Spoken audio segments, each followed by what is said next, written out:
सितंबर 2025 की पंजाब की भीषण बाढ़, एक संपूर्ण वृत्तांत। सितंबर 2025 का महीना पंजाब के लिए इतिहास की सबसे बड़ी प्राकृतिक आपदा लेकर आया। पंजाब, जिसे हमेशा हरे भरे खेतों, मेहनती किसानों और चहल पहल वाले गांवों की पहचान के लिए जाना जाता है, अचानक एक ऐसी त्रासदी से जूझने लगा जिसने हर दिल को हिला दिया। लगातार हो रही बारिश, नदियों का उफान और बांधों का दबाव टूटने की कगार पर पहुंच गया। देखते ही देखते 23 जिले और 2000 से अधिक गांव जलमग्न हो गए। इस बाढ़ ने न केवल घरों और खेतों को डुबोया, बल्कि इंसानों और जानवरों की जान भी ले ली। बच्चे, महिलाएं, बुजुर्ग, कोई भी इससे अछूता नहीं रहा। ये केवल पानी नहीं था, बल्कि मौत, मातम और विनाश का सैलाब था। 23 जिले और 2000 जोड़ गांव डूबे। सतलुज, ब्यास, रावी, चिनाब और घग्गर जैसी नदियां अपने किनारों से ऊपर बह रही थीं। बरसों पुराने तटबंध और बांध अपनी क्षमता से कहीं अधिक दबाव झेल रहे थे। धीरे धीरे पानी ने पंजाब के 23 जिलों को अपनी चपेट में ले लिया। 2000 से अधिक गांव पूरी तरह पानी में डूब गए। खेतों में खड़ी धान और गेहूं की फसल बर्बाद हो गई। सड़कों और पुलों का अस्तित्व मिट गया। गांवों के घरों में घुटनों से लेकर छत तक पानी भर गया। जहां कभी बच्चे खेलते और महिलाएं आंगन में चूल्हा जलाती थीं, वहां अब नावें चल रही थीं। मौत और मातम। बाढ़ ने सैकड़ों जिंदगियां छीन ली। कई लोग कच्चे घरों के गिरने से दबकर मर गए। तेज बहाव में बहकर सैकड़ों की मौत हो गई। बिजली के तार टूटने से करंट लगने की घटनाएं भी सामने आईं।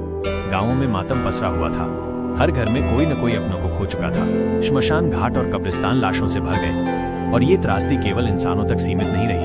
हजारों पशु भी बाढ़ की लहरों में बह गए। जिन गाय भैंसों को किसान अपने बच्चों की तरह पालते थे, वे पानी में डूबकर मर गईं। बच्चे और महिलाएं सबसे अधिक पीड़ित। बाढ़ की सबसे बड़ी मार बच्चों और महिलाओं पर पड़ी। छोटे बच्चे, जो तैरना भी नहीं जानते थे, बह गए। कई माताएं अपने बच्चों को सिर पर उठाकर घंटों पानी में खड़ी रहीं। राहत शिविरों में बच्चों के लिए दूध और दवाइयां कम पड़ गई। गर्भवती महिलाओं और नवजात शिशुओं के लिए स्थिति और भी खतरनाक थी। महिलाएं अपनों के बिछड़ने का गम सहते हुए भी दूसरों को ढाढ़स बंधा रही थी। बुजुर्गों की विवशता। बुजुर्गों के लिए ये बाढ़ किसी भयावह सपना जैसी थी। कई बुजुर्ग पानी में चलते चलते गिर पड़े। सेना और स्वयं सेवकों ने उन्हें कंधों पर उठाकर सुरक्षित जगह पहुंचाया। कई बुजुर्ग अपने परिवार से बिछड़ गए और राहत शिविरों में अकेले पड़े रहे। उनकी आंखों में बस यही सवाल था, क्या हमारी जिंदगी का आखिरी समय ऐसे ही गुजरेगा? भूख, प्यास और बीमारी। भूख और प्यास ने लोगों को और तोड़ दिया। कुएं और हैंडपंप डूब गए। लोग बारिश का पानी इकट्ठा कर पीने लगे। राहत शिविरों में चावल, दाल, आटा बांटा गया, लेकिन भीड़ इतनी थी कि सबको पर्याप्त भोजन नहीं मिला। पानी गंदा होने से डायरिया, उल्टी और बुखार फैलने लगे। जगह जगह मलेरिया और डेंगू के मरीज बढ़े। मानसिक आघात। शारीरिक पीड़ा से अधिक गहरा था मानसिक आघात। लोग रात भर सो नहीं पाते। बच्चों को बार बार डरावने सपने आते। कई लोग सदमे में चुप हो गए। एक बुजुर्ग ने कहा, हमने 1947 का बंटवारा सुना था, पर जो हमने 2025 की बाढ़ में देखा, वो उससे भी बड़ा दुख है। पशु त्रासदी। पंजाब की पहचान केवल खेतों और किसानों से नहीं, बल्कि मवेशियों से भी है। लेकिन इस बाढ़ ने पशुओं को भी नहीं छोड़ा। हजारों गायें, भैंसें और बैल पानी में डूब गए। बकरियां और भेड़ें ऊंचाई पर चढ़ी, पर कई बह गई।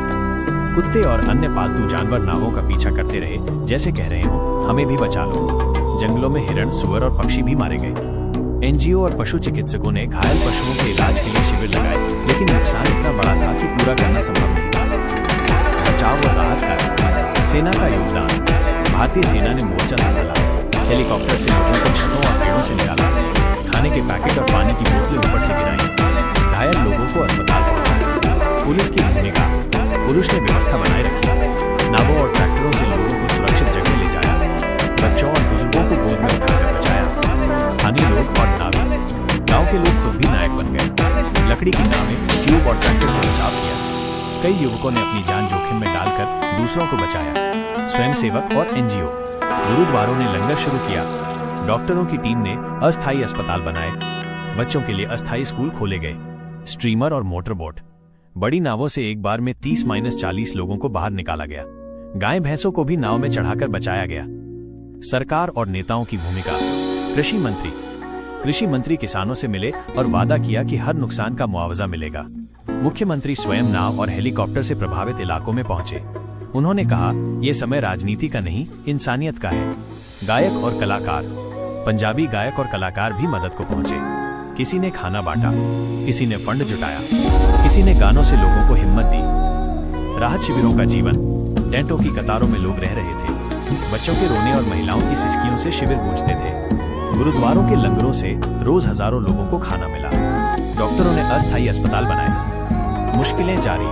राहत कार्यों के बावजूद समस्या खत्म नहीं हुई थी। बारिश अब भी जारी थी। नदियां अब भी उफान पर थीं। हर दिन नए गांव डूब रहे थे। आस्था और धर्म की शरण। लोगों ने धर्म की शरण ली। गुरुद्वारों में अरदासें हुई, मंदिरों में हवन हुए, मस्जिदों में दुआएं मांगी गईं, चर्चों में मोमबत्तियां जलाई गईं। भजन, कीर्तन और शब्द ने लोगों को मानसिक सहारा दिया। उम्मीद की किरणें। बिछड़े परिवार राहत शिविरों में मिल गए। बच्चों ने अपने पालतू जानवरों को नाव में बचाकर लाया। डॉक्टर और स्वयंसेवक फरिश्तों की तरह काम कर रहे थे। दुनिया से मदद। विदेशों में बसे पंजाबियों और सिख समुदाय ने आर्थिक मदद भेजी। दवाइयाँ, कपड़े और जरूरी सामान हवाई जहाजों से आया। दुनिया भर से संवेदनाएं और सहयोग मिला। प्रकृति और इंसान का रिश्ता। इस बाढ़ ने सबक दिया कि पेड़ों की अंधाधुंध कटाई रोकनी होगी, नदियों के किनारे अतिक्रमण हटाना होगा, जलवायु परिवर्तन को गंभीरता से लेना होगा। सितंबर 2025 की पंजाब की बाढ़ ने बहुत कुछ छीन लिया। घर, खेत, मवेशी, रिश्ते और जिंदगियां, सपने और खुशियां। लेकिन इसने इंसानियत और एकजुटता की ताकत भी दिखा दी।